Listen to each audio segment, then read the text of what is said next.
好的，大家好，是不是一开始听到这个声音就虎躯一震，发现很不对？没错，你听到的正是我 DC， 今天是跟巴老板一起来做一个联合解说。大家好，我是820，很高兴今天能。哎，你自己的视频解说怎么感觉好像是说采访一样？第一次，这是我第一次跟狄老板解说嘛，肯定会有点紧张，气场上就被压制了。对，狄老板没办法。没错，像我这样一个有主场作战优势，又是对啊。老道的经营这一行很久的一个天赋型选手，对不对？我今天就是过来专门向狄老板讨教的。没错。那么我们巴老板呢，也是之前向大家承诺过，尝试做一些自己见解的多塔视频，来给大家阐述一下他的一些观点。其实，在我们开始讨论游戏之前，我想包括我在内，很多人都对最近的一些巨变有很大的关注度，特别是。平时其实我也知道，平时我们5个队员之间的关系都很好的，包括这一次KenJ和 Brain， 应该说他们转会，从感情上来讲还是理性上来讲都能接受，主要是他们这种没有事先跟我们自己人打招呼，然后我们是从新闻上看到的，这个我感觉就是特别的难受，他们也是很不好意思。我就觉得可能是他们的做法还有点不成熟吧，就是很多东西都觉得不好意思开口。其实我觉得大家都一起共事那么久了，有些事情你该说的队友肯定能体谅你，因为这社会大家都知道，就是现实是很残酷的嘛。对，而且天下大知识分久必合，合久必分嘛。是，你还顺便给分久做做广告。反正我觉得这些事都你只要说出来了，跟大家对，其实都可以聊。静下心来跟大家深谈一下，大家都能理解你们。但是这件事情让媒体先比我们先知道了，我觉得我有点不太能理解，不太能接受这个设定。对，因为我正好知道这当天新闻发布的时候，正在异世界做一个是华硕的活动吗？还是不是？当天是在那个技嘉的活动，在那个在那个异空间。对，当时5个人还开开心心的在这里，然后突然发现，我可以跟你说，当时就情况是这样的。突然有人打个电话给711的慌，然后711的电话突然就什么，然后把电话挂了，然后就问，刚才有人，然后就问那个 Brain 和那个 KenJ 嘛，刚才有人问我，说你们俩去 DK 了有没有？就是然后我看他们俩面部表情，我就多半才能猜到这件事情八成是已经成真了。是，平时我们说什么你又去那队了，又有队挖你的时候，是有点开玩笑的。对，然后他会很怒的回一句放你妈屁什么，反正就是那种比较那种话嘛。其实事后我也跟 KenJ 他们聊了一下，他们也是被这样一个意外的事情搞得很被动，因为他们也想大家刚刚开完庆功宴，然后又在这里一起做活动，是想开心完了再跟大家一起摊牌，也是有个好喝好散嘛。没想到不知道为什么消息突然流了出去，我这里觉得还是这是很不理想。我估计应该可能会是DK 的人放的吧，因为确实，我觉得他们这么做也是情有可原，怕夜长梦多呗，意思就是这么一闹就反正就没戏了。可能如果大家还是台面下711还能努力，哪怕最终结果不能改变，但是这个过程肯定是不一样的，大家都能和谐很多。对，确实比较的处境肯定会，他现在这个情况出来之后，处境肯定会非常尴尬嘛。是，其实应该说队员之间的转会，我觉得还是挺正常的。包括以前eHome战队你也是从 CNT 挖过来的，对吧？但是我们知道，就是这个转会的方法和手法有点问题。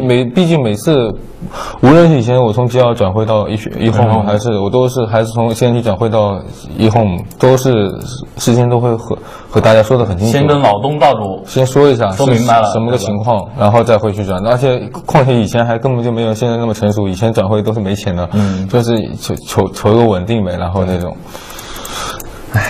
说了这么多不高兴的事情，但是我们今天还是要看一下今天的主题内容。那么我们首先给大家介绍一下这个选来的 Replay 是什么来历。这个 Replay 就是我们2010年eHome在 SM 上的最后一场对战老干爹的一场比赛。是，现在回过头来想想，感觉物是人非了。对，但是干爹不是那个干爹，Home 也不是那个 Home 了。对，这一场也应该是我做做最后一期2010年的那个eHome的视频，没错。那我们以后还就是把它当做一个美好的回忆吧，希望大家也能喜欢我们2010年这支eHome的队伍，毕竟它也还是非常辉煌的。没错，我们这一年拿10个冠军，我想以后恐怕都不会，包括我们eHome自己或者是新的战队很难再拿到这样一个高度了。恐怕我觉得有很多队很难会有队去超越这个高度，是，不管是以后还是现在。对，现在我们这场比赛当中一个最大的功臣，我们马上将看到的 Boring 以及和他一起离队的坑界，这2名选手绝对可以说是我们DOTA界最为顶尖的，而且是他们的优势在于最为全能的顶尖高手，这一点是其他玩家很难替补的一个巨大的漏洞。但是其实我觉得他们去了别的队伍之后，他们也未必能够找得到像820、像357、像呆这样的队友。其实我觉得这对于大家来说都是一定程度的损失。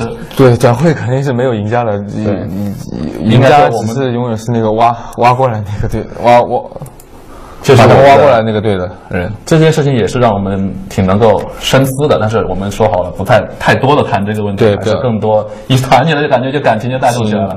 就是请大家一起享受这场比赛吧。对。那我们首先看一下双方的这样一个办人和选人，我们可以知道eHome是在天灾方先选的一个位置情况下办掉了，我们先第一天办掉蝙蝠，因为 SM 上对蝙蝠应该是刚你知道当时是新起的。我们为什么要办老干爹蝙蝠兽王吗？然后后面我们要办老干爹兽王嘛，就是因为 SM 上老干爹唯一的3套体系，我们一直在研究，就是主要都是这2个英雄为核心。对，这2个英雄为核心，次核心是发条，但是他们发条不会很早就拿，所以说我们前面就办掉了蝙蝠和兽王。第一阶段办2个，然后在第2阶段我再把你第3个也办了。对的，我们5手就办了个发条。这也是因为我们这一次交手是在最终的决赛上面，他们之前的几场约会呢也是有一个仔细的研究。这其实也跟我们也是不妨向大家透露一下，这是eHome为什么能够保持一个比较高的成功率的原因。我觉得不断的就是去研究对手，哪怕是他们可能在大赛临时的一些提高，我们也要注意到这点。这其实是一个很大的危险。有时候我们可能赛前没想到，但是真正打起来进入竞技状态之后，突然会有一个灵光一现的这种感觉。对，所以说线下比赛和线上比赛是不一样的。线下比赛不但要你状态要常常的好，而且还是要去针对别人的对手，别人什么英雄是最擅长的，你就要得去针对或者去办掉，这是一个成熟职业队应该去做的事情，并不是说什么我怕你这个英雄，没有这说法。对，职业选手里面义气之争也有点幼稚，对，会跟自己过不去。对，我们看到老干爹这边呢，现在当时也是由830来一手选择办 pick， 老干爹的办人我们多半也能想到，就是他们09走了之后，沙发就万年没人打，肯定要把沙发办掉，然后德鲁伊也是他们是候选嘛，候选的话，那个当时的末日肯定很变态的，肯定会办掉。然后最后一个就是看他们心情，因为最后一个他们3办就随意一点，对，会办了个德鲁伊。相对来说eHome这边的玉母蜘蛛也是差不多的一个类型。对，是。那么看到双方的选人呢，大家就比较熟悉了，复仇之魂，然后是死灵龙和水人。另外一方老干爹呢是拿了风行者。以及我们的这个巫医和炼金冰女炼金 GS。那么其实这套体系当时应该算是2大核心开瑞之间的一个顶级的较量，就是炼金和水人之间的较量，也是国内2大顶级开瑞的较量嘛，蛛丝马迹和 AA 的较量嘛。是。其实我觉得最能代表蛛丝马迹的还是美杜莎，就是在美杜莎这套体系上，我觉得包括到现在为止还没有哪个队能够达到老干爹的这样一个高度。蛛丝马迹的美杜莎确实是玩得非常不错，我们也有细心的观察过，他开大的时机管是用得非常的好。这是我们很多选手如果想去打美杜莎的话，应该去研究他蛛丝马迹的美杜莎。不仅是打钱快，装备出的很仔细，而且在团战的时候，什么时候开大招，怎么样找位置开大招，在中国打钱快的选手其实很多，但是关键是要会打架，要会那个选择站位，会选择签路的这种好 C 非常的少，所以说那些 C 为什么会那么热门？应该说，其实我觉得在版本更新之前的美杜莎恐怕威胁还要更大一点。我们知道eHome之前的几次失败都是败在了蛛丝马迹的美杜莎之上，反而是版本更新之后，美杜莎由于节奏比较拖沓，不太能上场了，更加好打了。把老干爹碰到eHome之后，居居多次下风，而不像之前主要是我们碰到老干爹每次都是我们碰老干爹的时候都是一些大比赛嘛，然后是他们状态最好的时候，我们状态也不差，然后我们就是比他们研究的多了一点，我们知道他们其实他们这套选出来阵容并不是他们 SM， 大家可以去关注一下，并不是最强势的那几套，基本上是没上过的，除了打我们就是没上过的一套东西，不是他们最娴熟的，就是很早以前的本。其实这也体现了，我发现包括eHome在打大赛的时候，总是能够拿得到，好像就是那么几套，总是能拿得到。这其实说明了一个问题，就是其他战队对于eHome的针对性远没有大家想象中的那么强。真正核心的那几个关键英雄，他们没有找准。因为现在大家水平都差不多，大家都想扔常规嘛，就是所说的，这是常规我也不怕你，确实是不怕我们。就是没有人打得差，也没有人打得不好，关键是看团队配合怎么样。对，我们先看上路。刚才这一次选择的分路是让水人去优势路单，当时是已经想到了会碰到黑暗贤者。对，一看到那个分路我们就能猜到。但是黑暗贤者这个英雄应该是水人不算特别好打，射程稍微有点短，基本上是没有黑暗贤者肥吧。但是黑暗贤者一起去断兵有点不太有点忙。现在这个关键时候打断了一个大药，太伤了，这对他来说。这个应该是挺关键的。但是为此水人代价付出了应该一个兵的经验。看到波人的经验很老道，知道你大概是应该是有意识的往那边走一下。如果你没事就算了，但是如果真的抓到了，我损失的只是大概是2个兵、3个兵的经验，你损失的可能就是后续2波到3波的补给。对，你看这样的黑金已经残了，就是说上路他肯定会比水人被动很多。那个大药是不是能够直接影响到他能否做出875？对，非常关键那个大药，现在已经状态就裸了。我们可以切一下830的第一视角，看看他的钱吗？是的，现在他是选择了买其他的道具。我们看到道具直接是我们看到830的应对也算是比较聪明，但是这样还是很伤。他的875会非常非常的慢，对他以后的霸线非常非常不利。他如果祈祷呢，这个先锋队一直在上路断兵，水人根本是没有任何脾气的。现在战火主要还是迎接下路，让我们看下路。风行者、冰女和巫医，应该说这3员对线能力觉得是很强的，但是拼命能力稍微弱了一点点，特别是风行者前期。我们都知道他是一个强于对线，而不是一个强于这3个角色。这2种风格就是完全不一样的风格，一种是消耗流，一种是爆发流、爆发杀人流，就看哪边走位出现失误，哪边就有优势。应该说老干爹在这方面做的还算老干爹在国内对所有队中对线是做的最好的。对，因为我们以前还记得老 CH。子龙带队的时候，他们是打的线上最凶的一支队伍。对，老干爹其实是打的最稳的一支队伍，他们很少会主动的失误。你像这种拼命型的阵容，其实不太容易在老干爹身上占到便宜，但是在其他队身上比较有把握能够捞到好处。对，老干爹也是一支现在在国内来说也是非常老道了，毕竟也是一支老牌强队了嘛。可惜2支老牌强队都纷纷遭受了各种意外，特别我觉得 CH 遭遇了车祸，这个是货真价实的意外。其他的我觉得可能还是一些这个是比较悲剧吧，不过还好没有出什么意外嘛，真的是大事，这些是不幸中的万幸。我们在这里祝福一下 CH。分析这个地方冰女直接一下冰到了3个人，然后巫医的麻痹我知道那下杀不死，所以说就没有去锤他。然后是换掉了一个冰女，还是我们赚了，拿到了1血。对，主要是拿到1血，但是实际上从这样一个打法来讲，不是特别的科学。因为是没办法，我们消耗流打不过，我们必须要去。如果这个是打成双方谁都没有杀谁的话，那进位环节赚大了，我们亏死了，那就是我们就很被动。换1血虽然还是对线上有点亏，但是至少有一个经济上的补偿。对。就拼起命来，肯定是先拿到1血的人划算嘛。有冰女有巫医，对线的打消耗是真的打不过。看看上路他现在是直接选择了一个变装，我们可以看到。果然还是崩盘了，有点崩盘了。关键是恢复有点跟不上，这个回复这个灵魂之戒根本就血不够他回血，真的。水人还播一个什么，他就根本就是扛不住，然后一直会很被动，不敢上去很招人。那这就是这种开始打了，只要你用魂戒，水人就已经可以开始赶他了，不让他补刀了，他非常难受。现在主要是他一开始细节没做好，才会导致后面的那种悲剧的情况。他可能也是想，后来我们也讨论一下，他如果3级去断兵会更好。前期对线，因为水人这个英雄对线能力其实挺一般的，攻击力出门的时候非常一般，不高，手又短，然后弹套也不算特别好。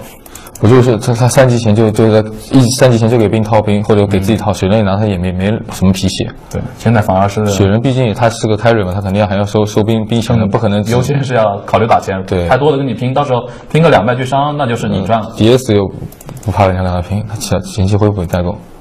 下路他们现在很被动，基本上。这线上来之后，他们这种拼命阵容就有点吓人了，因为他们是一套康博就能把他们秒掉了。是我们其实也可以看一下中路呆呆的修补匠，我们也知道 WGT 之上的时候不是呆呆的修补匠，是呆呆的什么来的中路的？呆呆的修补啊，是修补，呆呆的修补在WGT 的时候。他前期被 Peace 的影魔压了这么久，我们回头要好好鞭策一下他，练一下基本功。那场主要357的游走兵女游得非常亮，应该说那个有一定的偶然因素，当然也是跟357这个老道的经验和那肯定是和选手的发挥，肯定是也有一点运气成分，因为在这个版本你要游走成功太难了。没错，别人对都意识都非常好，都防范都非常，关键是别人都习惯了你会来游我，是，关键是一种习惯的东西。其实我也觉得鬼使神差，那一天。Peace 不知道为什么其他人对他的帮助不多，平时应该说王老先生是帮的最频繁的。这个我个人也分析过，主要是他们那个Incense走了之后嘛，平时就是 Incense 在挂 Peace， 对，挂个什么挂金牛、挂 GW， 总能看到在。所以每次 Peace 中单总是优势很明显，而不是一般的优势。我觉得 MV 失去了 Incense 之后有得也有失吧，毕竟是那个招来国之舞上，他也是一个非常有灵性的选手，其实他现在位置还不太对，比较有潜力，但他们肯定还需要磨合。但是最近听说他们周六走了之后来引进了老鼠，然后这个过程就有点长了。Peace 去打凯瑞，那不知道是好是坏了。对，也是大家都在三大豪门都处于风雨飘渺之中。对，这就没办法，那个钱太厉害了。其实我觉得吧，用钱来抬高选手的身价呢，并不是一件坏事。对，最大的隐患就是，万一这些出资方哪天突然不想。再继续做下去了，对于选手来讲，这就有点伤了。我觉得目前来说还不是件非常好事。我的看法是这样的，因为这圈子还没完全成熟，你现在就这样高薪水，就这样砸这种钱，那以后圈子万一没人管了，这个圈子不就直接死掉了吗？你不投这个钱，那谁来投呢？这也是我们看一下，先看这一波打架，这是想秒风行者，不过风行者我不知道死灵龙的 C 放早了，不过还是接了第二个版本的死灵龙 C， 因为实在是这个技能实在是太强了，第三个他十几秒内放了3个 C， 这就是我们说的死灵龙为什么现在大家都非常的看重，他这个前期对线不需要装备的情况下，他的输出十分的惊人。我还没有死，我都不敢相信我自己的双眼，有时候就是觉得不可能没死，不是，我就是抱着去送的心态，拼了呗，大家。复仇之魂其实就是这样的英雄嘛，包括冰女差不多也是这样一个概念。冰女不过他们的侵略性没有复仇之魂那么强，冰女只是，不过他们现在冰女家里都已经改变了，暴力流冰女就是主 V 不升光环就1级1不升1级光环，然后再补慢慢来补，然后跟着队伍一起打架，这次是跟 KG 沟通过的，然后他失误了一次，有时候会大赛是有难免的，这很多嘈杂的声音都很正常。我们还是把视角切回到 OB 来。好，你看太久了830嘛，我知道你要体验到前期稍微失误了点，没有，不是，我就是想看到他叫830不爽，看看他什么时候能补回来。没有，其实我和这830和我关系还是可以的。武汉帮的人我感觉都是挺活跃的，以 BGC 830的一个人为代表。我们这把主要看点在下路1月份的风行还是起来了，但是他其他两个等级也不差，他们知道风行者这个英雄前期顺，主要是体现他补盾出得到，没肯第一时间到手。风行者现在国内的打法有点不对，就是一直在把他依赖为战线，但是其实通常很多队都没发现，风行者站在后面其实都没什么用。对他装备哪怕出了羊羔紫苑，因为这个英雄天生就是没输出的，就是一个剑比较，我用我们话来说比较贱的英雄，就是你不杀他的话，他一直在绑，一直在输出啊，但是他输出都不高，不是很高，就不是能硬输出什么影魔啊，或者是水人这种，不是能扛起那种后期大梁的英雄，就是他让他来交战是很浪费。中路 TK 打这个时候已经是压不住了，挺无聊的。这两个人是互刷钱呗，但是谁拿谁都没办法了。TK 对修补来讲，正好他们是2兄弟嘛。蛛丝马迹这个在说，小妖你来干我，然后带蛛丝马迹说你来干我，开始闹了起来。对，其实这两个人都知道谁都干不死谁。下路这里直接杀掉了冰女，因为也是冰女最好杀，但是黑暗贤者的自然那个死灵龙应该快挂了。是不是还能TK 一个及时的支援下来，先秒一个，好的。这一波应该是我还有蓝，我那时候记得我在他们还追了，但是他好像没死，对我印象中他好像没死，这波水人也下来了，好像是死血。啊，我印象中他没死，对，还是稍微记得，反而是你自己被带走，那没办法，因为这个时候是杀人剑，这是个假大哥，我还以为炼金也过来了呢。炼金在中，这波其实我们挺伤的，然后炼金在中路补了好多，修补来混了个助攻吧。关键是水刃上，水刃不下来，其实应该是没有任何问题的，就毕竟大家一盒都在法域嘛，大家学也不学。对，强队就和强队打，好，不过又换了一个月份，这是大意了，大意了，真的是大意了。看到死刃和水刃在线上还敢出去补刀，我觉得不太好吧。有时候就是我们从 OB 的视角来看，很多时候我们说为什么能够提高呢？就是从那种尽可能一切要求完美的这个程度来要求。虽然比赛中你不可能打出完美，但是你平时一直在严格要求自己的话，那比赛中你的失误肯定越来越趋向于完美。对，会越来越少，肯定会有。朱斯马基利用刚才时间偷掉了一座塔，而且他这一波应该是直接打了有不下700块钱。对，外塔 TK 阵容，如果外塔被拔走，很伤，非常伤。大概现在飞鞋还差多少呢？对，现在飞鞋我感觉是，我看看，可以看看它的圈圈，1400呢，其实还是不是特别顺。对，按照正常普通打钱的时候，13分钟左右应该就是有9级，然后能抛出飞鞋，那是比较顺的局面。那是非常顺，那 TK 会很有作为。一般说现在国内强队一般都是17、18分钟，17分钟，就是一般会给你修补将压力。看看这一波 ，WD 应该是死了，没有第一时间秒掉。你看到这也是我技能衔接不上了，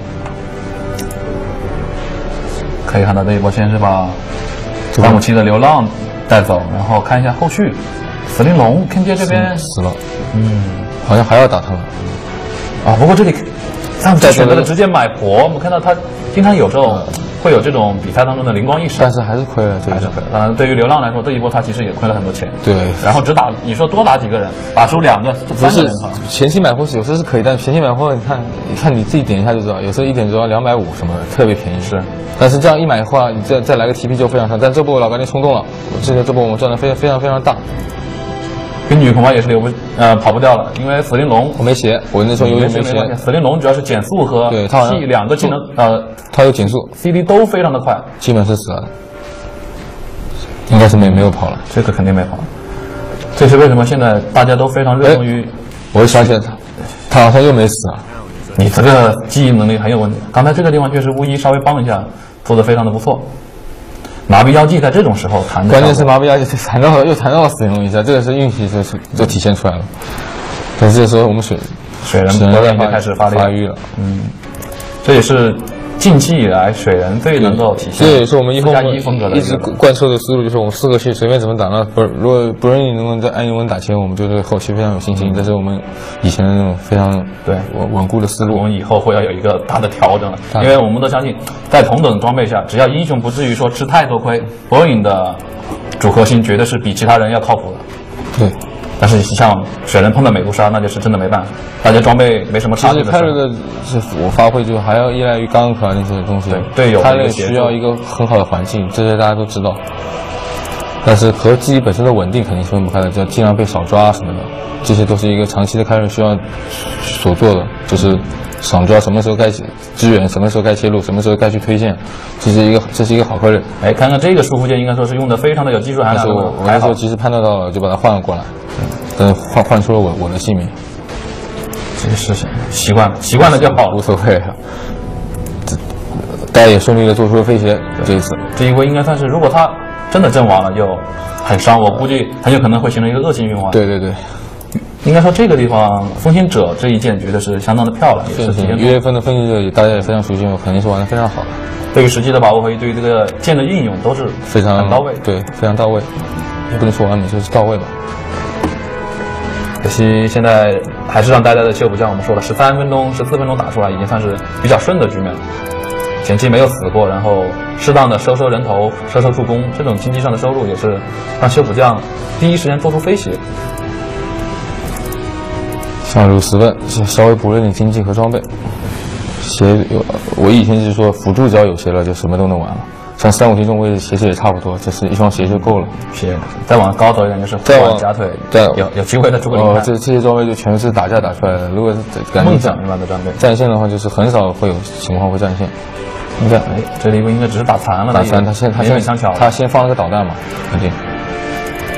但是也很伤，他没有恢复品，要回家。这其实修补匠不用非得把你打死，打的你必须得回去。这个修补匠比较贱的地方就是一直导弹消耗你的前期的消耗品肯定跟没有人拼得上。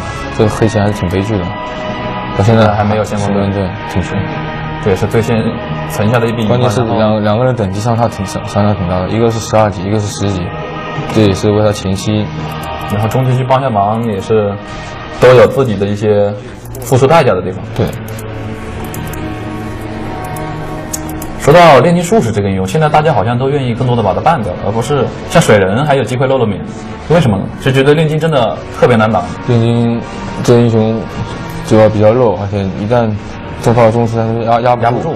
不像水人，如果你真的什么对线或者是中期杀了几水人毕竟还有怕的英雄，像梁什么他都怕，还怕羊什么的。炼金在后面开个大，然后现在炼金又喜欢出分身，你真是拿他一点办法都没有脾气，就是基本上如果。关键是这个英雄比较灵活，而且他可以，他有些打不顺，他可以做个钢卡，而且上路这是我，这一次是跟队友的配合。这是我记得我的一个卡位嘛，一步步把他卡死了。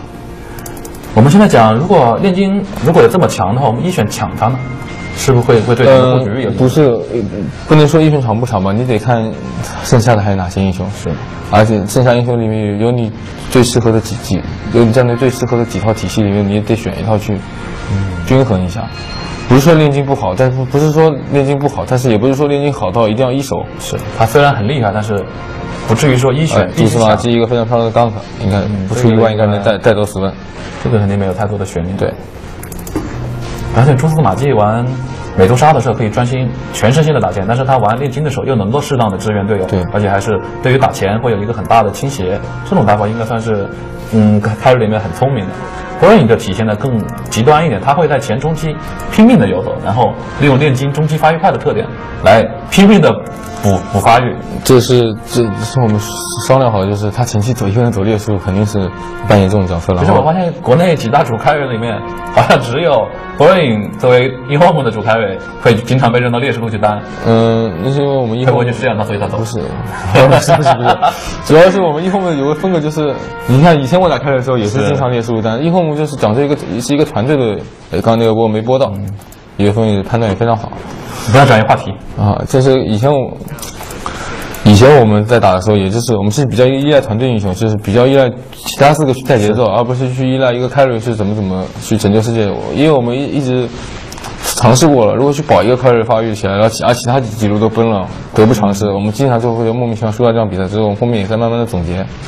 反而是这种前期让凯瑞去分压力，中期其他的人尽可能帮他创造一个近乎完美的空间，让他来重新追前期的差距。这种打法应该是2种不同的风格和选择。目前来看，应该说我们英皇姆这个尝试还是比较成功的。对，这关键是五个人对能力肯定5个人首先不能有短板嘛，而且大家都要互相非常的信任，才能做出这样的那种放开了去练输入单的这种抉择。其他队是很少这样干，其他队都是保开瑞，然后靠开瑞拯救世界。其实这样打法有利有弊吧，我只能这么说。因为我们前期放开瑞扛压力呢，优势是中期4个人抱团，甚至是4打5的时候能刚得住，不怕跟你打。对。然后这个时候，另外的那个开瑞前期的劣势就可以补回来。一块，就现在补劣势只要是5分钟到10分钟就全部能补回来，全部能上回来。等级刻意的把兵线甚至是野区都让给他。所以说现在的战术很流行什么一两级游走，什么挂机啊，什么311什么挂机，然后你看你经常能看到什么10几分钟一个猎术就是1级2级，但是你发现再过5分钟他又7、8级了。非常非常快，感觉兵蛙对于这个兵线上的调整，就是小兵增加的速度以及野区的这些经验、经济这些改变，感觉确实是从很大程度上加快了我们这个DOTA的节奏。是有点部分，但是还有点原因也不可否认的，不可能否认的是那个大家水平都在变高嘛。换成如果以前换成我们这一代，如果到现在的话，应该也能以前这种套路进步，但是能不能进步到什么样的一个高度，还应该这么说吧。以前就算我们回到6.48什么这种年代，用这种套路打，我觉得应该还是可以打啊。你觉得也有的打？对，是因为这是因为现在大家套路都先进了。就是把保人提高到另外一种境界。要是有机会，我觉得还真是可以考虑组织一下大家一群老江湖去打448这个版本，看看会不会打出现在的节奏来。对，我就现在也会现在一样，就是两个人保一个挂机，而不像我们以前那样什么212打死了212，死也打。以前那样这种脑比较死嘛，就没什么灵活，也不是说脑比较死，中国都觉得能打，就是不管你是沙皇力量也好，还是流浪力量也好，其实中国的风格一直就是这样，就是一套战术好了，大家都觉得好，就是一套战术一直会用到底。然后治标不治本的里面就是更换一些英雄而已，是一整套体系，是持之以恒的事情。确实，中国打法比较以稳健著称，你用这种瞎掰弄一些阵容，确实打不过中国队，这肯定是无法。好处就是这一套体系就是千锤百炼，已经达到了极致。只要是我这一套能打过的，我肯定就能打过。除非是我这一套真的是打不过你，那你这一套就是有可取之处，那我就来学习你。肯定都是这样，都是这种心态。所以说什么开发新英雄是只能一个个来慢慢走，只能在大赛里突然开发出一个。你平时训练赛就放纵就开发什么新英雄，然后被人家学去了。都不上市，对，等于在帮别人练，我觉得这没办法，这其实也是就像做游戏一样嘛。对，这都是有利有弊的，但是我觉得弊更大于利吧，你在训练赛就完整。对，是虽然我们可能可以说点漂亮话，但实际上该藏的还是得藏着点。对，场面现在还是非常枯燥，大家双方都进入了一个短暂的放弃。这其实反正也是谍八大战的一个特点嘛，进入中期一段对峙期之后，双方都会因为打得比较稳，而且都不太会轻易的出现破绽，就形成了双方打不起来的这样一个场所。其实这个时段就是老干爹已经在龟缩在野区了，他们已经没人敢出来了，因为 TK 已经成型了，你让所有在线的人站不住了。对，站不住了。但是就是老干爹优势，他们发现自己局面上有点不利的时候，他们就会老干爹就是抱团打野。这样他们经济和等级也不会不至于被差距，就是不跟你硬刚，我就是迂回一下的。你看我们修炼在下路，他们就去中路了。他们反正就永远是4个人抱团加注册。如果这个时候大家的修补将稍微不注意，他们就可以趁机把修补将给带走，这就是老干爹的优势。其实这种打法，我们也是吃过挺多次亏，才慢慢摸索出来了该怎么反打。还真是稍有不注意，很容易就是吃个闷亏。这种反正就是你先要摸清楚，你先要确定他们在干嘛。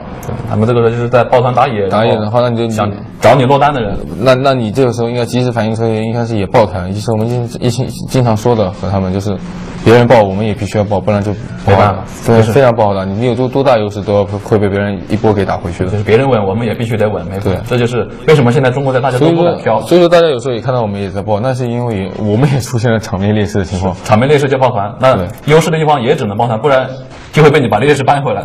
对。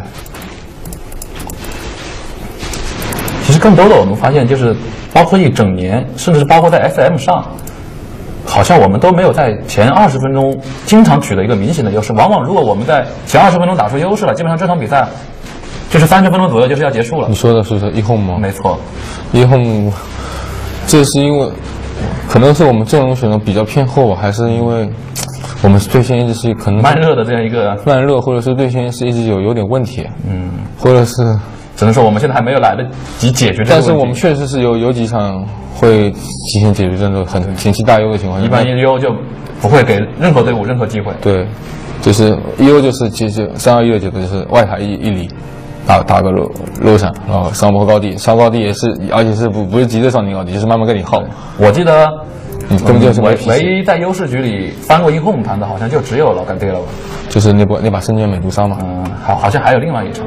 还有另外一场，就是前半年的时候，我知道，老干爹是翻过2次，我知道，还有一次是我们城那把速推还没推下来，那把其实不应该，不是说不应该，不是翻盘问题吧，就是也没打好，和翻盘没有什么关系，他们阵容就会导致他们我们后期拖到40分钟之后，我们肯定要输，不管破几路。就像Nirvana CNS 那个无法打到60分钟，盘面的1Home 2次3次还是打不过。那次那次有点乱打了，也挺惊险的。那次有点乱打了，关键是线下比赛这种不应该有的团队输都会慢慢的暴露出来。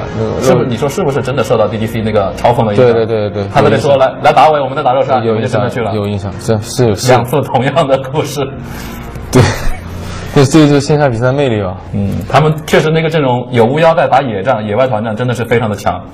玩这种巫妖大招的感觉，会不会？特别是对于辅助英雄来讲，这就是巫妖的优势嘛。巫妖本来就是一个野战非常强，而且那时候我们那时候一共就是是打的比较独的队嘛，算比较什么团队道具，你发现以前我们比赛真是非常的少团队道具，那什么吸血鬼祭品啊，基本是看英雄。你看其他队都是梅肯啊，肯定要有祭品，然后就是大抗魔。这3样装备成型之后就上顶高地，然后我们是基本上上顶高地的时候，以前基本上什么都没有，因为我是个辅助，我出不起，然后其他人是想出各自想出自己的装备，优的装备，就是打得比较难。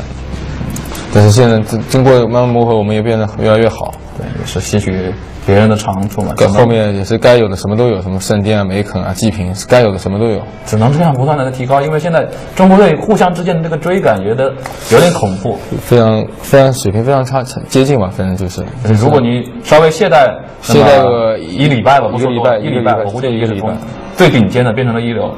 对，就是这样，就是你就发现中国队，我一直说中国队只有一个时段最强的队伍，没有一直才最强队伍，确实，我觉得这句话一直是没有错的。只有某个时段哪个队最强？让我想起了德体那个1传5，对，是不是有阴影？那个时段还有阴影啊。那个时候他们好凶啊，可惜他们还是没有能顺利出国可惜他们还是没有这个去新加坡为国争光嘛。就是也算是一些客观的因素，但是我觉得也有一些临场发挥的因素都在里面。肯定也是现在经验不足嘛。其实你别说从 CD 到 Dirty， 确实是命途多舛，总有一些好像是意料之外的情况给他们造成了极大的困扰。现在是比赛进行到了26分钟，双方心理连胜数有很久没变过了。我看到了好久没有出人头了，是吗？现在你回过头来看自己的replay，你会不会觉得观众讲的这个好看程度不够？是有道理，确实好看，但是这种大赛，你说怎么能让我们好看？我们应该说不能对你们要求以好看为目标，但是我们确实得承认，好看不足这个情况是存在的。看分析者雷一剑啊，还好一点。刚才史文被拉了回来，他回了个头，我这时候换他跟他说撤，他还是想打。他还是想打，但是我觉得不应该再打了，已经是这个地方看最多留下几个人。不是，这个局面已经是崩了，已经。对，刚才位置，这个已经叫不回来了，位置有点不太好。这个局面一看就是有点崩盘了，就是一帮人催人打的时候，你站位非常散的时候，绝对是不能。这又是黑暗线的再一次了。这波老关军赚大了，但是水人好像要死了。水人看起来这个样子，这根本就转不回来。3、4个人在打，他应该撤，这波应该撤了。这波我们打得非常烧。其实有时候这种局面下就是很难扳回来一个局面，算是大亏一次。还好，就是我们局势没被压制住，就是还是开了该放我们能抱团打钱那没问题，就是只是那张损失了一个外塔都没损失掉。老关键怎么没有把这个外塔拔掉呢？这个塔防可能是自己状态也不太好的，修不掉没有。我觉得他们这些状态应该够拿，应该是还是可以强行拿一下。我也没看到，然后对于修补阵容来讲，应该说塔还是异常的重要。被水人拨过来反补了，水人马上就要虚灵刀了，然后这是我们俗称的RPG。就是你说现在虚灵刀配水人这么强势，670当中好像兵蛙没有打算，目前来看还没有打算修。你知道为什么会这么强势？就是他那改成魔法伤害了。是，就是已经在6-9的比赛当中多次体现出这个近乎是无敌的这样一个姿态。不是说无敌吧，就是你一个队性价比特别高，你一个队伍里没有一个出 BKB 的一个大哥，像美杜莎这种，或者是一个很比雪人牛逼的后期，你就很难打。像内金这种还行。因为你很多对线的人对不过他，你是不敢跟他对线，就知道吗？有虚灵刀水人就是像 RPG 一样过来打你个3连，播一个这个，就像我们在 WGT 的总决赛当中看到的那一幕。对，就是蚁魔。其实当时Boring 的水人大概是4大件，然后 Peace 的蚁魔是3大件。老干爹要招我们漏山了，看这一波来不及了，但是稍微慢了一点。确实水人打的有水人在打的还是非常。关键是水人拿了个双倍，这是非常关键的。这波我们赚大了，我们就撤了。咱们想留人老干爹，但是这个时候因为这种位置应该算是很危险的，如果老干爹真的想强上的话，是老干爹非常危险这个位置，但是已经是进入一个撤退的阶段。我们撤退阶段就没办法，就是把357给抛弃了，是 KNJ 吧，把 KNJ 给抛弃了，都说撤了。就肯定是没有人管你。但是实际上回过头来再来看，认真打还真有的打。认真打其实是不好打，因为我帮你分析一下，刚才雪人在这儿，他已经是拨到那去了。那一开始他不拨走呢？一开始不拨，但说好撤了，然后其他4个是一个人在这儿，一个人在这儿，一个人在这儿，一个人在这儿，其实很难打。如果我们3个酱油都在这儿，雪人在这儿，然后双倍扒到后面就非常好打。对，主要还是看位置。也没想到老干爹还真是拼的挺凶的，就是二话不说就直接往你这个。老干爹就是一个很敢打，就他们说打就打，该怂的时候他们就怂，该打的时候就。他们就是一个就是哪怕3打5、4打5，只要他们说要去打，就3个4个也会跟你打。就是我们说，哪怕是错了，你先错了一起死了，死了之后再来总结，以后不犯这个错了。就是执行力吧，他们就是一个执行力非常到位的队伍，这是老干爹的优势。我一直以为我们执行力不够好，但是我们雪人终于虚灵刀了。在跟老干爹多次交手之后，也是能够吸取对方的长处嘛，取长补短，提高自身的。能不能干到冰女？基本上这种比赛是干不到这个上来就是干不到了。要干就是二话不说就直接秒了，要么就是碰都不让你碰。对，现在他冰女看到雪人刀、训练刀，他懂的呀，他肯定不要露面了，不要露面。我觉得那个就去塔后挂机了，比蓝猫杀冰女还要过分一点。蓝猫可能还需要一个过程，雪人看到冰女就是二话不说2连打上去就行了，应该是完全不用波浪的。TK 现在开始也刷起了钱，因为后期做准备了，知道和老干爹打肯定是有一个准备后期的过程，大后期的准备，就是50-60分钟的比赛。因为你一时半会想拿下，死温也非常非常顺利，做出把跳刀。老干爹这种强队，你想1波2波带走，那就是看他们同不同意，而不是说你们想不想。打到这种局面下，双方应该是精神压力都比较的大，因为我们知道这个时候哪怕是一丁点的小错误，都有可能引发一个连锁反应。对，引发一个团灭，或者是掉一个外塔，然后把队伍推向走向一个劣势吧。就大家都打得非常小心谨慎，就是主动权你一丢了，你就很难再扳回来。看能不能根本就是打不动。他的这个挑战非常关键。我们都知道，现在这个挑战应该算是对虚灵刀水人的一个克星，非常克。不然他真要死，你别看那挑战太关键了，是因为直接是挡掉了大概约有1/3的伤害吧。对，这个挑战出的非常关键，不然这个那个老干爹的队中的开瑞的嘛，如果对不过我们队中的开瑞，他们就会非常着急。他们的线没人收，会去发现线没人敢收，要说就是4、5个人去收，那肯定是非常伤的。4、5个人收同一条线，肯定是经济等级会被拉开。这其实也是美杜莎的一个优势，就是到了中后期，对线上来说，已经基本上没有人敢跟他1v1来打。到30分钟后，美杜莎只要两个大件林肯分胜负，就基本上已经很少有英雄能对得过他。不是说对得过他吧，就是能可以杀美杜莎了，基本上很少。单杀美杜莎基本是没有。单杀美杜莎有点不太现实了。死人也做出了一把跳刀，可以作为一个先手发起者。然后让我的 VS 可以作为一个后手。现在其实我感觉国内战队当中用流浪的好像就咱们英 home， 其他队伍用的都不是很多。用的不是很多，我们是用的比较多，因为我们主要也是拿到使用才会出流浪嘛。会有一个配套的体系。因为使用搭配流浪比较好搭配，其实使用配流浪，然后你随便再配个什么历史什么潮汐都可以。关键是有伤害，有瞬间伤害技能，能让使用情绪最快速度补满能量就行。其实如果不是现在英 home 已经处于这样一个巨变的震荡当中，这么多战术机密适合透露出来吗？对于明年会不会有影响？那肯定是，如果已经换了嘛，明年打就得变了，肯定不变不行，肯定得变了。以前的这些藏在宝箱里的压箱的物品，也跟大家简单的再跟大家分享也没关系，是也不会影响到 KJ 和 Burning， 他们肯定换个队，他们也得有风格上的变化，这是肯定是。其实哪怕是换1个人，换2个人，都会有一个比较大的影响。你像我觉得 DK 战队换了魔术无双之后我是说引进B 神和 KJ 之前对吧 ？DK 跟以前有博士无双的 DK 应该算是一个天壤之别。那肯定是，毕竟引进了他们2个之后，他们会在经验上会有所成长嘛。是技术上个人能力上面都会有所提高。我想对于 DK 来说，引进的不仅仅是2个顶级的选手，他们还同时能够引进KJ 和 Burning 在英 home 养成的一个团队的概念，一个行之有效的管理体系。这对于 DK 来讲，希望他们能够真正意义上的成为我们英 home 2011年的对手。对，关键这些体系关键是还得是有人去做。就看他们2个谁去做的一个问题了。我想以前子龙最开始从1Home出走之后，真正把队伍带出来，包括把 Boring 带出来，我觉得也是因为他有这方面一个真正意义上的团队上的经验。就是因为子龙也是从1Home出来，说的没错嘛。现在很多从1Home出来的队员都是队长，像那个像那个 CCM 还 CCM 的34也是队长。其实34当时来我们1Home试训的时候，只能说他是一个挺有天赋的选手。但我们看见这边是直接要秒大哥，而且好像还差一点点。但是他就是这波情况就是，对，我们放慢一点看。我开出了那个我换他一瞬间，他放了2，其实我是不该换他的，这波是我的失误。如果能换他，但是他反应也是非常的快。不是我已经在和大家沟通了，就是我们打换阳嘛，结果是我换的一瞬间，他就已经开好了，就应该说，这也是体现了蛛丝马迹的这个。对，他应该是时刻都准备着，基本上他看到我就是已经换了，对，就是已经开好了那个。他可能也是有意识的知道他这个站位就是属于，其实还是有机会秒的。我在那个位置换分行者会更加好。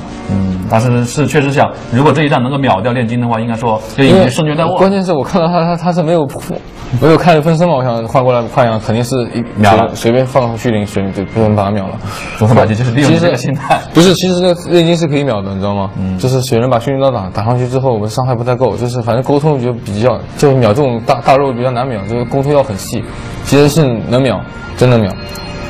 掉了那就不用说了。就是10问的输出没打上去完全。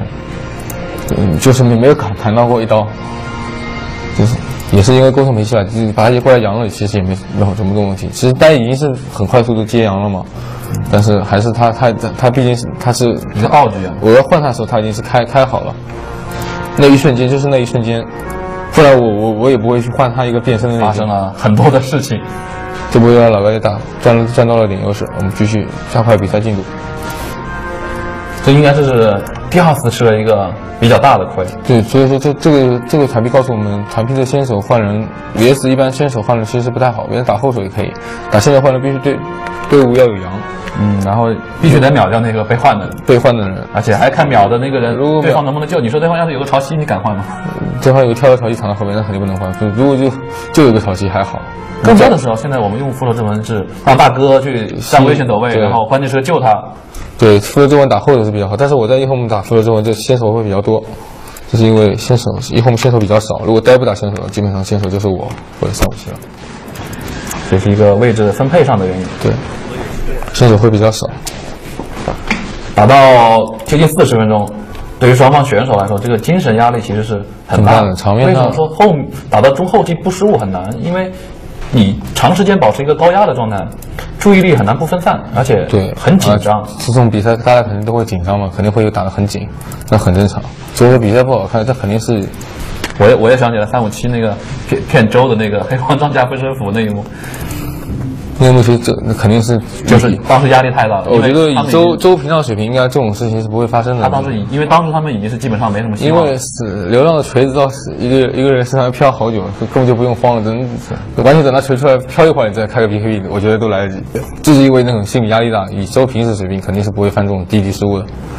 说到之后，我也是觉得，不知道为什么呢，万森也面临了这样一个尴尬的处境。也是因为转会费嘛，邀请费不应该说转会费，邀请费。转会费其实是给俱乐部的，那其实没有给俱乐部给，而给了选手，那应该就是叫做邀请费吧。现在其实俱乐部跟选手之间，我觉得是双向的，就是大家都没有很严格的一个约束力。俱乐部想怎么样，选手基本上也没有太多发言。关键是选手想怎么样？关键是不是？关键是觉得一个选手你想做的怎么样？你就是你想捞一炮，在多特里稍微捞几炮就跑，我觉得你这样做法没问题，但是我觉得确实不利于多特发展。我个人是这么理解的。其实应该从各方面都得要站在其他人的角度来考虑一下，包括KJ他有他的立场，1Home站队。我说了，这件事没有谁错谁对，很正常，这社会现实而已，很正常。但是做事的方式得再圆滑，细腻一点，细腻一点，大家都可以好喝好散嘛，就是只有一个要求。现在打成这样，其实我们可以看到，双方似乎在核心英雄上面是没有太多差距，但是在另外4个英雄上面就有了一个比较明显的距离了。美女应该说是没有太多好讲的，但是你像流浪剑也很肥美女，流浪剑，但是他们主要是他们对吧？这个点月分不是很肥，发现没？38分钟。关键是他前期对线的这个，关键是因为为什么分析者老喜欢说紫源？我觉得紫源是个性价比非常低的装备，除非是大顺，那很压制着别人霸线什么的，那非常厉害。就还是要有一个取舍，要么就干脆走极端一点的物理，要么就干脆极端一点的。你用虚灵刀去虚灵，你用那个紫源去紫源水人根本就不太靠谱。这种事情只有你能脑子里很多事情在斗头里你能用脑子里想象的这种事情，在这种比赛真正比赛上你不一定能做得出，这是很正常的，不能够太理想化了。这波老干爹但是双方都是对对方十分的了解。这波血肉身没怎么打，因为我们刚刚有动作，就是马上他们打了个假的，马上察觉到了这个他们都没发现，这个失误也挺低级的。关键是我们有 TK， 我们不怕耗，我们可以去肆意的带他们兵线。这就是在对峙的时候社补这样的一个优势，跟水人其实也是类似的一个非常强大的双向机动力。对，我先可以去刷别的路，然后我随时可以回来。自从老干爹看到水人出了虚灵刀之后，人手一个小抗魔，要么小抗魔，要么大抗魔。这也是打得很针对，连分行者都出了个大抗魔，我很少看到分行者英雄出大抗魔。挑战。还是不走，还是要这个盾。因为你们也没走啊，你们也想要这个盾呀。不是我那时就是想，我们就在这不走就，但是也不跟你们打，我们其他人去刷线，那 TK 已经去刷起来了。但是这老干爹肯定不敢打，没办法呀，我们两个合都在这里刷线，他怎么敢打？这个盾他势必要给我们，不给我们他们损失的更多，他们损失的不只是线。其实我要是老干爹，当时我就肯定跟他们说，不要这个盾就不要了，放了。这个肯定是没有办法。有时候其实一个盾不能赢，带不了什么。刚才第一个盾不就是我们打的吗？对，还是输了。中国队我发现，包括1Home在内，很多中国队都有带盾反而打不过的毛病，很正常。主要是团臂站位不好和团臂失误或者对，很正常。之前本来打的风生水起，挺顺畅的，然后带盾就打不过。带盾唯一能赢的情况就是装备差距太大，等那种劣势优势差距太大才会能赢。老干爹好像还在等人，为什么没上呢？无人骑到来了，这一波来了。算是在你们的，这里是小秒，我们看这里是小秒风行者，伤害好像有点不太够，水人不在吗？水人在打盾，水人先把盾拿到手中，这样一来，这波还是会赢，我觉得。血灵刀，老干爹第一波伤害已经把所有伤害给打上去了，看水人血灵刀伤害一下就死了，有意吗？还有意吗？舍得意吗？2下普攻打死了。这一波应该算是打这波，我印象中是357死刃立功了，锤了好多次了。TK 又过来扬一个了。水人他们在老干爹是打水人不太理智，打水人就是有复活盾，对，又有转属性，本身装备都这么好。他已经在转起来了，就算了，就不要打你们这3个英雄哪来爆发去杀水人？炼金这个英雄其实唯一的缺点就是没有爆发力，有输出没爆发。但是 TK 也非常到位，一直在不停地讲。这也可以看到，波人现在利用自己的特点，开始死死的黏住一个杀，然后最后只剩下一个大哥的时候，这波其实我就觉得这波就是这场转折点。前面其实已经有点小裂了，2次团战打成这样。炼金没有分身了，杀水人肯定是杀不掉的。这应该是357在这场团战当中扔出的第3个锤子。那357好像有幸，357是死了，但是这一波转，这波转还是转是。水人复活盾留下，然后这个 DS 也会死，我记得戴好像是飞到这儿来了，飞到这边来了，戴是买活了吗？戴是买活了，这屏幕有点阴暗，我有点看不住，来了，他已经走投无路了，已经无处可逃。是的，那让我们回到正常的速度来看，晕了一下对，你还慢动作看830死亡吗？放快吧，不用那么，不要说的我还要针对830一样。好像这个血灵刀2连确实是。被扬到，又是一下扬，真的没办法。那就死了。前面那一下还有点变成扬之后，属于加速。TK 一旦和队友一起轮那种，就是一起杀一个人，那个人没有任何办法。那个人无论什么装备都会比较无奈吧，只能说比较无奈，就是有力使不出的感觉。但是现在包括秀普将这个英雄用的队伍好像也不是很多，也就是我们在用。小武将这个英雄的缺点是在哪个方面呢？缺点是挺依赖队友前期线上能稳住，不能太厉害，然后有时候稳住，至少20分钟前能把对，而且不是这么说，就是他比较依赖队友线上稳住，而且还依赖队友去帮他一下，然后顺一下。然后他的作用就开始无限的体现啊，就像我们上下两路是有一定的帮助能力。然后就像我们 WGT 那场，那就是修补这样的最完美节奏。对，那时候任何阵容都无法打破这种修补战，无论你是推进啊还是抱团什么。如果你让他真的已经把这个一个效果打出来了，那你基本上就可以GG 了。15分钟就是你线上已经没有人敢到头了。对，就GG 史密达节奏了，就是15分钟。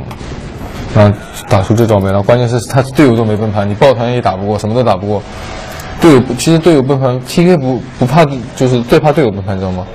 队友崩盘了，别人看到你 TK 出飞鞋之后，别人就会跟你打抱团，推你塔。你外塔掉光，等级低，最多就是刷2轮导弹你就走。对，你外塔等，关键是你崩盘之后，肯定要有代价付出给对方，代价就是对方肯定有个梅肯嘛。基本上就是非常 TK 就非常难打 ，TK 打抱团前期还是非常难打，就是2连一下就没，基本上就没了。现在远程分尸斧被削弱之后，很多英雄都开始做出了双刀，包括水人、影魔。因为双刀据说还是加移动速度，但是我细看了一下，好像移动速度和那个夜叉是一样的嘛？是啊。我听谁说的？以前听他们谁说的？这样双刀比夜叉移动速度大得多，其实没有这个说法。现在近战分身斧反而是大行其道，我感觉在670当中，你觉得水人他的地位会受到动摇吗？水人应该地位还是不会受到动摇，因为他是一个最好的那个尾盒中从前期强势到后期，因为现在这个版本就讲究的是尾盒，真正的大盒。真正大盒就太难成型了，不是怕成型的打不过，就是怕起不来。对，谁都不是怕成型的打不过，就是怕起不来。现在应该说双方都进入了一个重新调整心态的一个局面。精卫方在属于这个隐身人物，在精卫方前2次打到优势之后，被一波团灭是伤得很惨。对，那波是转折性的团灭，就是让我们拿到了盾，有优势了。水人没有死，就是接下来就是为了接下来进入水人节奏做铺垫嘛。那波就是那波使水人装备和他们完完全全拉开了，就是直接多了一个大件，二话不说就多了一把蝴蝶。就太恐怖了，这水人装备就是已经拉他们一个大件了。我们可以看对方的炼金蛛丝马迹什么装备呢？现在看看，不知道在哪。大哥，炼金术士，现在是快出新了，辉耀挑战强袭，然后有一把斧头。水人1名的水人，非常恐怖的那么一点。一力量完全是。所以说虚云刀这个装备就是完全为水人量身定制的，我就感觉。除了他兵王还特地为了他改了一个技能。把他的 E 改成了魔法伤害，所以说你说水人不强，连天理都不容啊。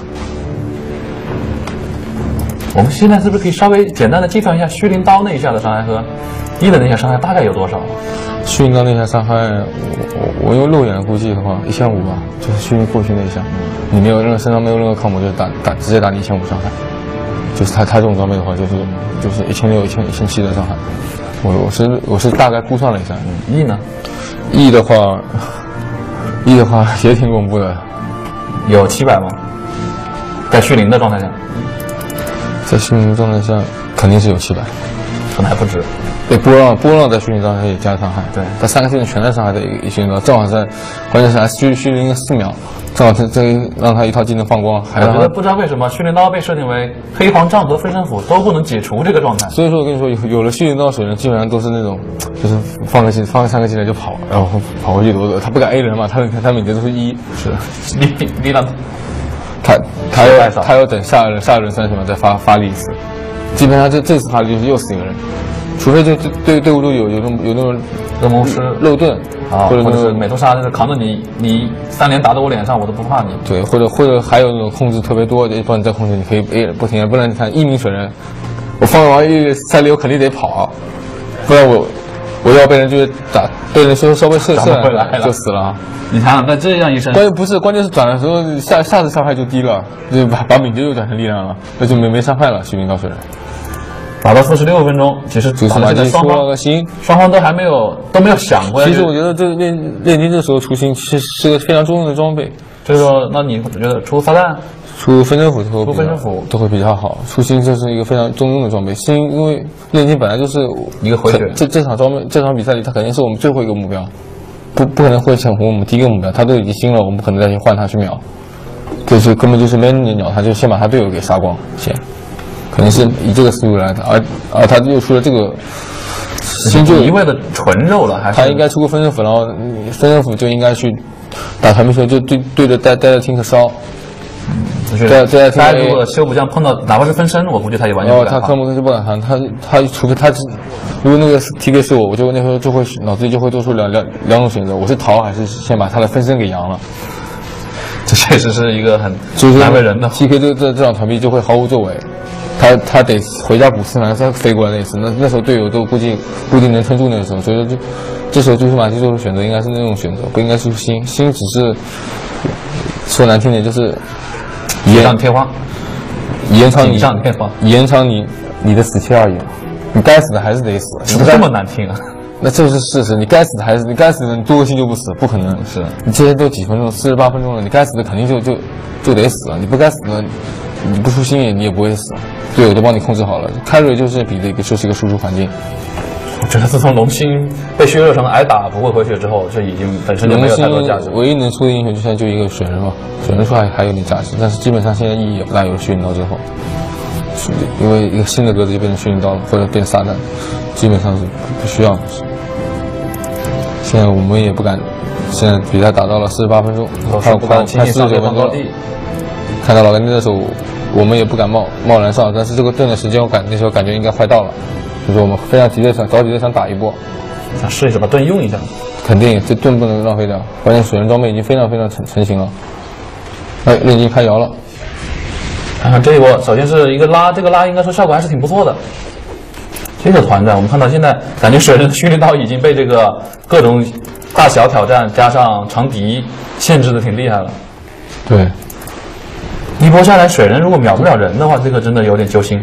虽然是已经秒不了人了，他们都是大套模加加挑战，对，加长笛子。这一波应该又是传说中的带盾打不过节奏了。这波应该还是赢了，这波赢了。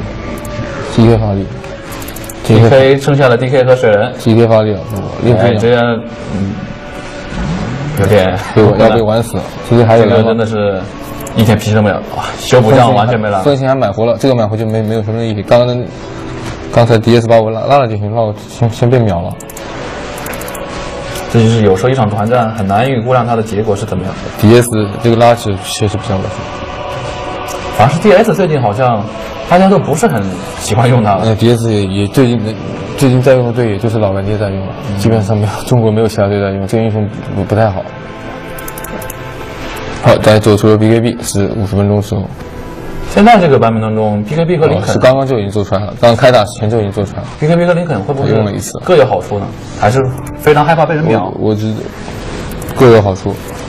林肯是战线装 ，BKB 真不是拼命装，真不是战线装，就是打团皮装。现在 BKB 战线，你说战线，你看，但这种时候别人出把羊，你 BKB 也站不了线。这是打团皮装，团皮能让你好稳定输出技能，稳定输出5秒以上，对，稳定输出的技能或者是伤害嘛，普通攻击嘛，你肯定要选习。像亮这种出 BKB 就是为了稳定释放出的好，水人又更新一大件冰眼，训练刀被卖了，训练刀卖了，看到你看他刚才那一波打出来效果不行了，他看到老干爹的装备他都已经绝望了，全是抗模，全是挑战头巾，这些训练刀确实没什么用。其实从刚才那一波团战也是，其实很多队都可以学习一下，就是水人出训练刀就最好靠，就是集体挑战，不用集体，那他集体小斗篷亏了，那样集体转挑战者就亏了。训练刀才值多少钱？你5个人出个挑战，那我卖了。对啊，我训练刀卖了，你们不是又傻逼了吗？就又傻了呗。所以说我们讲装备这个变化呀，不仅是自己有一套新的思路，也是要根据对手的一些情况，团队的需要。有个老干爹这边又是直接强冲，但是这个时候我们注意到，刚才修补将士已经飞到了镜面方的上路高地之上。这个时候如果他们选择强打肉山，有点不太现实。好像还打着不？哎，他们刚才是秒阳一下，开视野。团 P 最关键的就是视野和先手，以及阵容有没有输出爆发，这是现在 DOTA 里面最重要的几大元素。好，这波老干爹又撤退了，他们只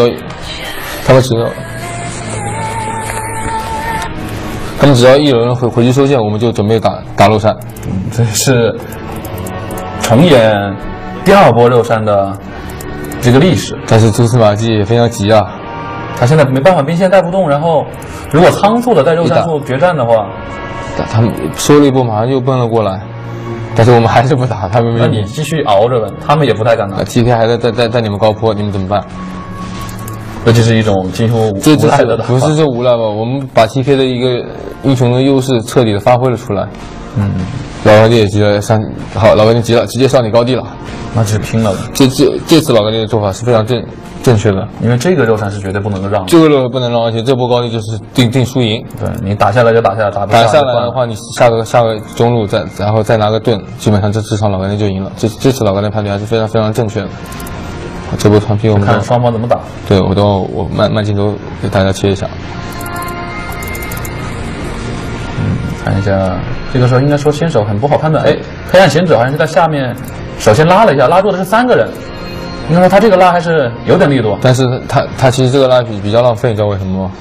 因为他队友都没有任何技能跟上啊，对，队友都没反应过来。他这个拉虽然是很突然的，很突然到队友都不知道。这波其实所以这波就导致他们团灭了，基本上。而且是水人刚才是在水人跟死令龙在另一侧吸引了其他人的注意力。令金还在打，我刚刚就说了，这只是延长了你的死期而已。现在都没人理你，都在打别人。我们看到先把风行者秒掉。然后就剩下一个炼金了，然后他就被玩死了。这个已经没有太多意义。蛛丝马迹应该是很有钱身上。不，点错了，这是小失了啊，3+2。对，但是没有，在局面上没什么帮助，因为他刚才就发现了，放你输出20秒，你谁都打不死，如果你队友都没帮你控制，谁都打不死。他们主要这种输出点就在于那个分形上面，分形要先死了，或者还有水了。而且风行的输出又不像水人这么直观，而且是短时间内有爆发，长时间内。他们这种所有输出可以说都在那个镜像上面，团 P 就是黑贤者的大拉，对，这大家拉。如果把你刚才说他浪费的意思就是他应该留着拉来配合大一起用。对啊，当然，而且是他拉一定要配合上分形束缚剑，配合上分形的那个长力机和那个冰卷 nova 一定要配合上，然后让我们这些因为我们这种我们其他人也没有 BKB 嘛，这些减速啊，这些减速是的，他们只有这样打才会好打团 P， 他们阵容确实拿的没有爆发，而我们阵容爆发十足，全是爆发，要是控制也够，就这样阵容我觉得拿的比老干爹好很多。这就是打到中后期体现出来的。但是当然老干爹阵容也有强势的地方，就是他们前期线上比较强势，只不过他们自己前期线上确实没有做好。没有打到足够的优势，对的，但是在这种比赛上肯定是很难打到足够的优势的。现在我们包括看到像英 home， 包括像中国很多战队的这个失败，都是因为，特别是跟国外队的比赛失败，大多数都是因为前期对线崩。你觉得这是什么样的一个问题？有时候是阵容血崩了，有时候是一个失误嘛，很正常。对线崩了是很正常的，但是一个队如何能让对线崩了调整回来？就是我说的崩不是大崩啊，大崩我觉得基本是没得追了。小崩0:12算大崩，0:12算大崩，但是以前啊，那也是有点，其实能搬回来确实有点意外。运气，对，关键是那个，我知道你说的是我们打扑克爱杜那场，但是那是有点运气，而且是对面是国外队比较憨厚，团 P 比较憨厚，我就是这么说。能打中国队肯定是没机会的，人家就是一个大炮在前面，然后后面4个辅助在后面看着他打，你不上来我拆你塔。哎，这里是把死令龙秒掉了，死令龙左位有点脱节，这里又再一次定住了是水人。看看这一波团战会是怎样的一个发展？因为水人这条命给交代了。有奶酪有复活盾的这一波，虽然先手是秒掉了一个爹妈大战果然精彩，我们和老干爹又在打得不可开交，打得不可开交，真的是谁都不知道到底胜负走向会如何。这现在开始甚至流浪在发力了，因为现在近卫方所有的输出都打在了除了流浪以外的其他人身上，你应该是顺手就秒了，你还活着？我不可能活着，自从我和刘洋一起冲进去之后，我就觉得我说你刚才最后才死的，最后那我活着，我就放技能跑，换了一个人跑了出来。有一次只要换了一个队友，换了一个之后的，大家双方打起来了，他就能不死。但是 VS 一旦发现换了一个之后，队友都不完全不接不上什么技能的时候，VS 自己就没了。咱们可以看到，就是老干爹所说的，放好了一个大招，然后黑弦拉出了多个幻象，确实输出一下就暴增。我们根本就打不过那，我们必须要避开他的幻象打，那这样他们是没得打的。如果在幻象里，我们基本上再往里冲的话，我们基本上就要被对形成一个包抄，因为前方是他们的人，然后后方是我们自己的幻象。对。比赛里就是我看到水人终于出了个 BP， 肯定要比黑 B， 没比黑 B 他根本就输出不了那种环境下，他现在这个输出已经太恐怖了。他现在这种害到后面就需要一个稳定的输出环境就行。其实我们也看到，明明说好了拿了这波肉山就一定要赢，结果带肉山带波顿带奶酪一波送了个团灭。那变相说明老干爹打的确实好，所以不敢轻易上高地啊。现在上中国的这个队伍的高地很难上，非常难上。你这里说一说，在2010年的时候，你觉得中国哪个强队的高地是最好上的？2010年，就是我们去年。你得说什么时期吧？后半年。后半年，比如像那种 CCM 的高地，他们 CCM 还是太嫩了，是吧？对，还比较嫩。比较嫩。这些新队伍的高地都非常好 ，CCM 啊 ，DT 那些高地 ，DT 感觉也好上。DT 某种意义上来说也是一支新队。DT 是我感觉就是一支比较有活力的队伍，就是打顺了后非常猛。新队伍基本都这样，就是。但是现在我们其实看到，衡量一个队伍标准呢，不是说你顺风局打得有多厉害，是看你顺风局一定是能拿下，逆风局能不能扳回，对，平均局的时候能不能找到突破口。对，这就是衡量一个队强与弱的标准，而不是顺风局让你去锦上添花，这没有必要。我感觉刚才这波团灭还是送的让人有点不甘心。不过还好，我现在是优势大了。但是你觉得，如果对手真的是阵容上方面稍微偏后期一点，这种致命的团灭会不会影响整个大局的胜负走向？会，非常会，而且是带盾带奶酪的一波。那可能这波，因为刚才那波是这种机会是不在一个DOTA里是这个游戏里是不多的，带盾带奶酪。这波是通常是通称为最强势一波，基本上是必下的一波，就别的很难守，非常难守。那反而我觉得这种现象在比赛当中并不罕见，是真不罕见。包括英 home 在内的很多中国人，这波是因为他冲过来之后没有能够放出，这波他们肯定要团灭，他们是秒我就没什么意义了。你没看到，关键是我站位站得非常远，他还把我拉过来团灭。830稍微有点冲动，他可能是前一次打的很正确，尝到了甜头。这波他们肯定是早灭的节奏，就没什么必要。水不降死了，谁灭谁。水人反冲过来，但是修不掉买活，打到后期就是一种无限买活，让人非常的难堪。但是在670之后，我们也是知道买活是有了一个4分钟的 CD。反正我不管是结局没有，我觉得那波就是不该这么打。因为新手在这个时间段去秒复仇之魂，除非是他已经跟部队脱节了，你秒了他，对方没有办法反应。对，关键是我那波站位不是不好，站在那儿，他把我拉到这儿，而且是拉了我一个人，就没什么必要。他们把所有技能砸我，像我们之前说的，黑弦的拉比他想象中的要值钱很多。这波一开始老干爹基本开始就不用谈了。破一路之后，其实，黑，他应该有买活钱。应该有买活钱，对，直接留了6700。对，只要是破路了，破路2000左右的收入。破路没有死的人都是非常有钱的。反正你就说，除了你以外都有钱呗。对，我死了呗。前面那一波应该算是神龙走位比较飘忽，也是有一定的关系。但是后面还要强打，是不是也有一定的责任？就是当死灵龙已经被秒了之后，还是选择了继续强打。那波冲动了吧？因为是想自己带盾带奶酪。就是有时候其实好好打是打得过的，但是带盾带脑到之后就不把自己当人了。对，我们心里肯定要想，我带盾带脑了，为什么怕你们？你们出来打我们肯定跟你干。然后人家就打出了最完美的一套节奏，黑贤者拉你3、4个，然后全都复制出一票幻象，特别是水人的幻象相当的厉害。最关键是水人的幻象，关键是只要他幻象不是在于攻击和伤害，而在于混乱，让我们会分不清目标。非常混乱。好，老干爹的水法果然选择分州府，这是有点出来。这个新卖掉多好，新派的嘛？那你挑战觉得挑战可以不要了，挑战可以，因为虚灵道已经没了。再出个蝴蝶，我觉得他就打不死了。出个蝴蝶，双刀有必要吗？双刀没必要，是性价比双刀是60分钟性价比非常低的装备，30分钟前可以选择，大家可以选择出下双刀。哎，这里是显得直接过来只是打冰女了，你这是不是欺负人吗？还是推死了，然后开启了 BKB， 我们看这一波。水人这波是比较有底气，他有买活钱，他有买活钱，而且有黑黄杖，很有底气。这波打的，老干爹一下就乱了。老干爹这个时候选择主动出击，我觉得非常非常不妥，因为急了，肯定是急了。好，这场又是我说的那个本，就剩他一个人了。又是我说那个节奏，就把5个人把你扔了。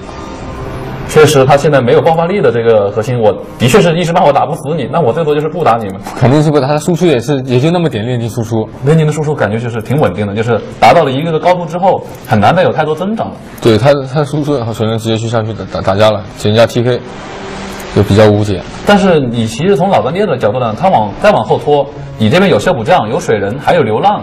打后期3合绝对是不怕你的呀。这2个分身符为什么不跟着 TK 烧呢？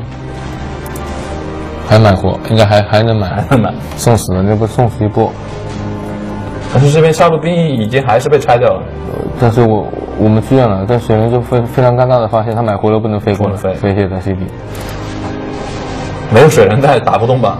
哎，一个非常巧的一个，这波就是大招恢复过来，得撤了，这波得撤。现在回过头来，但是不发现还是原来就一个 CM 啊，我还以为踢了很多人，就一个 CM， 那肯定得杀。然后是 T4下来，再一个落地的是51，这个应该说2个人一起走，水人再打过来可能还好一点。这波老干爹看手上崩盘了，就是形成了一个恶性循环。恶性循环就是一个接一个死，一个接一个死。就他们5个人在一起，我们这波肯定是不敢打。这波我们也没怎么亏，他们也没怎么亏。对，水人上路在上路就把上路兵拆了。对，其他人他基本上都可以属于无视了。我就是拿命来换你的建筑，你好像都没一点办法。没办法了，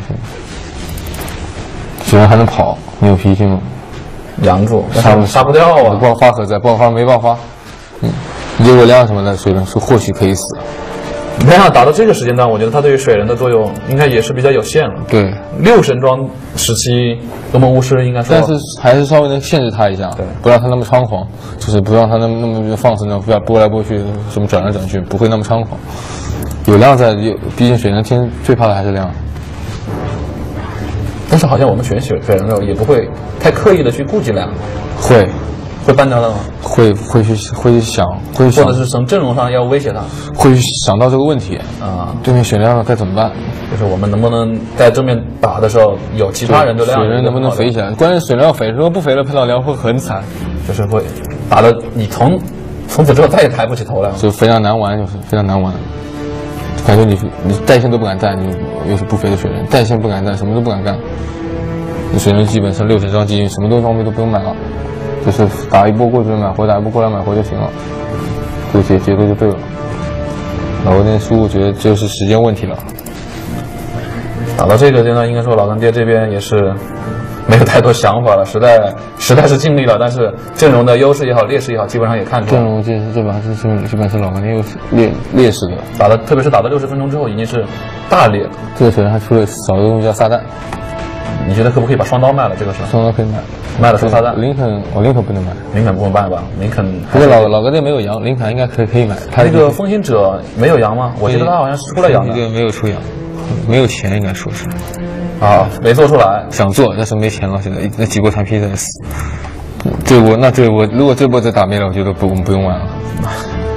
我觉得打他是打输了，未必会输在这一场比赛，但是这问题太严重了。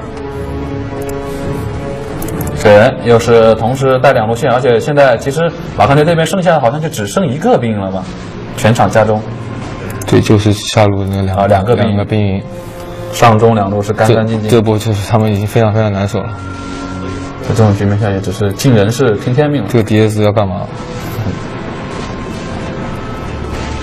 哎，这里又是直接拉到3个人，看这一波怎么打。放慢一下，是最后一波。水人跟过去切入，他们法师这斗法非常正确。我们后面就跟炼金周旋。我主要盯着风行者和他们一些脆皮法师。就是至少让风行者刷呆输出的不高兴。刷呆也是能买，呆能买没用，下水人和刷呆都没用。那么看起来，尽管一个奶酪，尽管流浪是被炼金术士打的是抱头鼠窜，但是对着我们打，就是根本就改变不了局面。剩下的人完全没有办法来处理他们。可以看到水人秀了，现在就是来把下一个黑暗贤者打死，然后炼金术士处于一个无限被变羊的状态。这就是这场比赛打到最后最终的一幕。蛛丝马迹又和我说的一样，又是3、4个人轮你，没有人会先杀你的，出信息是非常不科学。他这个时候有钱把挑战换成一个输出装，我觉得会非常好一点。因为他应该打到后面，他应该能清楚自己的定位了，根本就没人会理他。有边缘的选还是非常恶心的，就是跑不掉，又有残废，所以10分应该有锤，后期10分不可能没有锤。这也是十分的无奈。你杀了他又能买活，没什么意义。这一次是买活是能够提个回家补，然后当了你命。又买活了，看他们身上分别有多少钱，看看还有4800，但是剩下7500了。对，其他用对这个钱有点恐怖。好的，那我们最后加速到正常节奏来看完这最后的一幕。那么同时也是感谢大家对我们这一场长时间的视频一直关注。那么最终对战胜了老干爹战队，赢得了最后的这样一个2010年最有价值的冠军 SM。很高兴今天第一次和 DC 解说，感觉非常好吧。想跟 DC 以后跟迪老师多学习。我今天确实有点喧宾夺主，但是也是希望以后88版的这个自己的视频能够做出品牌来。对，然后我最后还说一下，我衷心的祝福一下 KJ 和 B 神以后去 DK 能够顺利。以后就是大家面对面开始挑衅了。大家见面了还是朋友嘛，对吧？好的，大家走自己路都不容易，大家都加油吧。那么我们在这里也是向大家说一声再见，大家下次再见。